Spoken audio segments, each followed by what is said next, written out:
Hi, I'm Melissa Longenberger with the York Builders Association. Today we're speaking with Luke Rhoads of the York Water Company about his career path. So describe your trade or field and what York Water Company does. Okay, so what the company does is we take the water that rains into the lakes and we get it all the way through our distribution system, through our filtration plant here in York County, and get it to you at your house, at your tap. How did you get into your career with York Water Company and in the trades? Okay, so my original start, I graduated high school and went in the United States Marine Corps.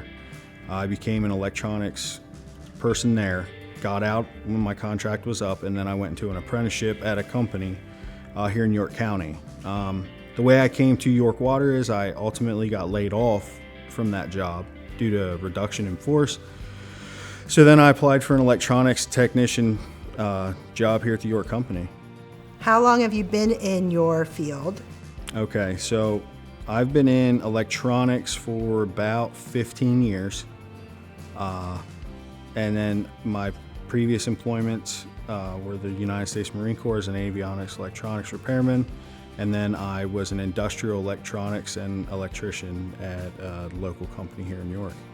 What training or education did you go through for your position? Okay, so I went through basic electrical courses that the Marine Corps provided, as well as basic electronics courses. Outside of that, I got into an electronics apprenticeship program at my previous company. That consisted of 120 courses that had tests and bookwork that I had to complete on my own time. And then once that was completed, then I became a registered electronics technician through the state of Pennsylvania. What soft skills or personality traits are most successful in your field? Most definitely would be communication. You have to be able to communicate good with not just the people that you're working around, but the customer, as well as the people that you may or may not work with or work under you. So I would say that first and foremost, it's communication, definitely. What's the best part about your career? The people, making a difference, helping them become the best that they can be in their particular job, especially now in this role that I have, is just trying to better the people that work under me and helping them any way I can, as well as providing water to everybody. Obviously, that's a huge benefit. Can you tell me what the most challenging part of your job is? Sure. I would definitely say the most challenging part is adapting and overcoming to outside situations like rainfall, severe storms, thunder, lightning, that kind of stuff. We definitely have to keep ourselves flexible in how we adapt and respond to those situations. It definitely creates some problems.